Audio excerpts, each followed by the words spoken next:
जिनको इंसानों ने छूने नहीं दिया, उन्होंने छू लिया आसमान।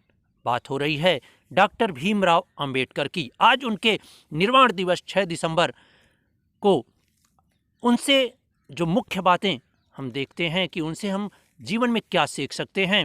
तो ऐसे व्यक्ति जिन्होंने बचपन में ही अछूत होना क्या जाना है, उन्हें अन्य बच्चों के साथ पढ़ने नहीं दिया गया और उन्हें लोगों के साथ बैठने नहीं दिया गया। चपरासी जिस दिन नहीं आता था उस दिन उन्हें पानी पीने को नहीं मिलता था। आगे चल के उन्होंने एक आर्टिकल में लिखा, नो पियोन नो वाटर।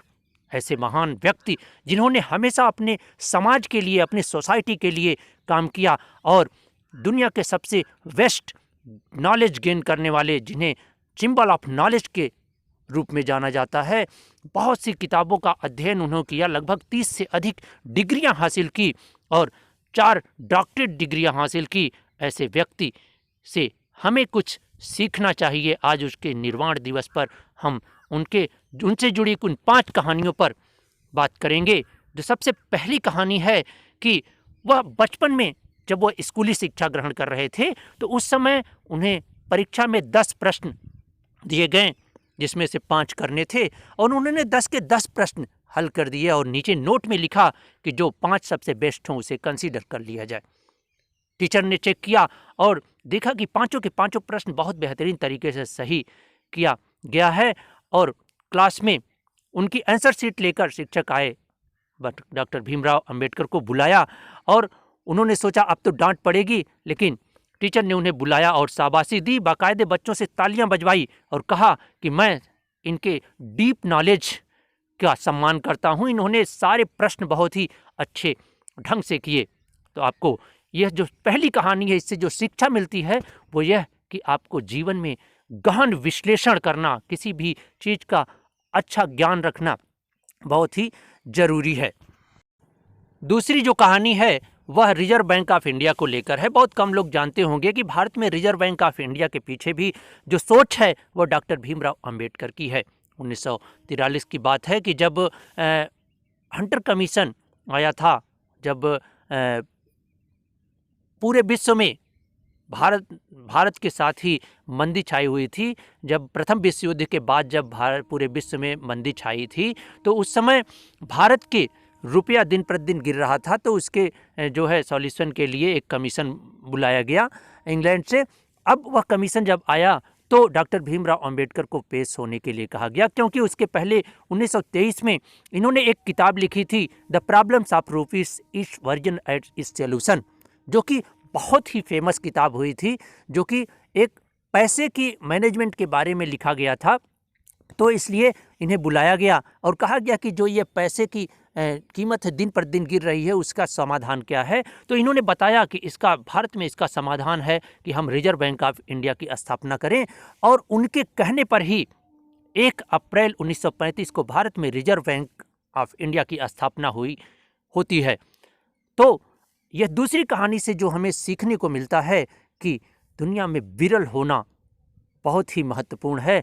अगर आप में एक विलक्षण ज्ञान है, एक ऐसा ज्ञान है जो अन्य लोगों के पास नहीं है, तो आप जरूर ही हर जगह पूछे जाएंगे। यही कारण है कि भारतीय संविधान के निर्माण में भी इस विरल योग्यता, विरल क्षमता के नाते डॉक्टर भीमराव अंबेडकर को सम्मिलित किया गया। तीसरी कहानी उनके पुस्तक प्रेम को लेकर है। वह उनको पुस्तकों से बहुत प्रेम था, वह पुस्तकों में हमेशा लीन रहते थे। वह कहा जाता है कि जब उनकी मृत्यु हुई थी तो उनके घर की जो लाइब्रेरी है, जिसको उन्होंने राजगृह नाम रखा था, उसमें 35,000 किताबें थीं। कहा जाता है कि वो कभी भी अपनी किताब किसी को देते नहीं थे। अगर कोई पढ़ना चाहता था वो तो कहते थे कि वह हमारे राजगृह में आकर हमारी किताबें पढ़ सकता है। एक बार एक विदेश से उनका एक मित्र आया था, तो उसको वह घुमाने लाल किले के सामने जामा मस्जिद है, जहाँ पे पुरानी किताबों या पुरानी सामानों का सेल लगता है, बहुत पहले से और आज भी लगता है। तो वहाँ पर जब वो घूमने गए तो चूँकि दोपहर का समय था, खाने का समय था, वो मित्र ने कहा कि अब खाने का समय हो गया, चलिए खाना खाते हैं। लेकिन वह किताबों को ढूंढने में लग गए, जबकि वहाँ लोगों को पता चल गया अंबेडकर आए हुए हैं और काफ़ी भीड़ भी हो गई। लेकिन उन्होंने उस भीड़ के बावजूद भी लगभग, उनके मित्र बताते हैं कि लगभग उन्होंने 2 दर्जन किताबें वहाँ से इकट्ठा की। तो यह आवश्यक है कि आप पुस्तक प्रेम करें और जब भी आपको मौका मिले तो ज्ञान अर्जन करते रहें। तीसरा जो किस्सा है उनके हॉनेस्टी को लेकर, उनके ईमानदारी को लेकर है। एक बार जब उन्हें ब्रिटिश मंत्रिमंडल में श्रम मंत्रालय दिया गया था, उसी समय पीडब्ल्यूडी भी उनके पास था।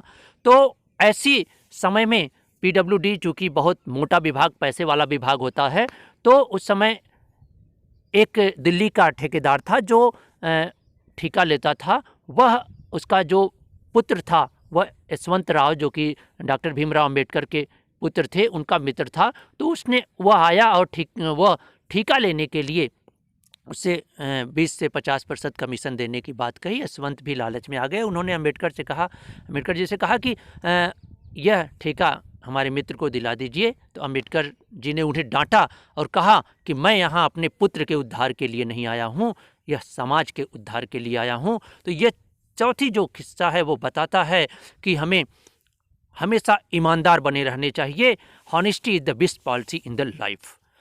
पांचवा जो किस्सा है वह ऐसा है कि जब यह कोलंबिया विश्वविद्यालय में पढ़ रहे थे तो वह लाइब्रेरी खुलने से पहले ही वहाँ पहुँच जाते थे और लाइब्रेरी बंद होने के बाद वह वहाँ रहते थे और रिक्वेस्ट करते थे लाइब्रेरियन से कुछ देर और।